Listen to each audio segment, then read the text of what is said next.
Hello అందరికీ ఎట్లున్నారు అందరూ? నేనైతే సూపర్ ఉన్నా. ఈరోజు మనం తెలంగాణ స్టైల్‌లో ఎంతో టేస్టీగా ఉండే చేపల పులుసు ఎట్లా చేయాలనో చూద్దాం. ఈ ప్రాసెస్‌లో చేస్తే మాత్రం చేప ముక్క అస్సలు విరిగిపోకుండా పులుసు కూడా చాలా చిక్కగా వస్తుంది. ఫస్ట్ మనం చింతపండుని వాటర్‌లో నానబెట్టుకోవాలి. దాని తర్వాత మంచిగా క్లీన్ చేసుకున్న చేప ముక్కలలో 2 స్పూన్స్ కారం, 2 స్పూన్స్ సాల్ట్ అండ్ 1 స్పూన్ ధనియాల పొడి వేసుకోవాలి. దీంట్లో కారం, సాల్ట్ ఎక్కువనే వేసుకోవాలండి. సాల్ట్ మీకు టేస్ట్‌కి తగినట్టు వేసుకోండి. మొత్తం చింతపండు రసం ఇప్పుడే వేయకుండా ఇంకా కొంచెం మిగిలించుకోవాలి. హాఫ్ కంటే ఎక్కువ మ్యారినేషన్‌కి వేయాలి. ఇంకా కొంచెం మిగిలించుకోవాలి. తర్వాత కర్రీకి మనకు యూజ్ అవుతుంది. ఒక 1 అవర్ వరకు నానబెట్టుకోవాలి. ఆర్ ఎల్స్ 20 మినిట్స్ నానబెట్టుకున్నా సరిపోతుంది. దాని తర్వాత కడాయి పెట్టుకొని దాంట్లో 2 స్పూన్స్ ఆయిల్ వేసుకోవాలి. ఆయిల్ మంచిగా వేడైన తర్వాత హాఫ్ స్పూన్ మెంతులు అండ్ హాఫ్ స్పూన్ జీలకర్ర వేసుకొని మంచిగా ఫ్రై అవ్వనివ్వాలి.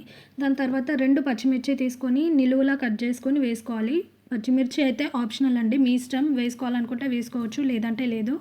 అండ్ కొంచెం కరివేపాకు వేసుకోవాలి. దాని తర్వాత మనం ముందుగానే గ్రైండ్ చేసి పెట్టుకున్న ఆనియన్ పేస్ట్ వేసుకోవాలి. పేస్ట్ ఇట్లా ఆయిల్లో మంచిగా ఫ్రై అవ్వనివ్వాలి, లేదంటే పచ్చివాసన వస్తుంది, అంత టేస్టీగా రాదు, కర్రీ మొత్తం స్పాయిల్ అయిపోతుంది. ఇట్లా ఆయిల్ అంతా బయటకు వచ్చేంత వరకు అంతే ఉంచుకోవాలి. దాని తర్వాత 1 స్పూన్ పసుపు వేసి మంచిగా మిక్స్ చేసుకోవాలి.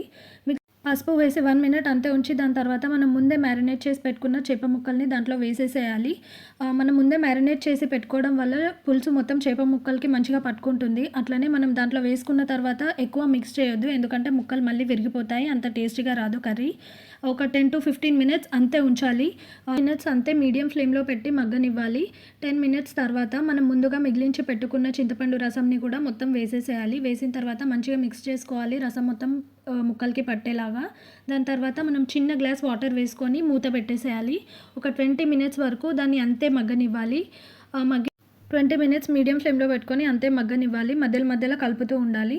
ఇట్లా ఆయిల్ పైనకి వచ్చిన తర్వాత కొత్తిమీర వేసి ఇంకొక 2 మినిట్స్ స్లో ఫ్లేమ్లో పెట్టి ఉంచుకోవాలి. అంతే, మన తెలంగాణ స్టైల్ చేపల పులుసు రెడీ. వీడియో నచ్చితే లైక్ చేయండి, సబ్స్క్రైబ్ చేయండి, వంట రాని మీ ఫ్రెండ్స్కి షేర్ చేసుకోండి.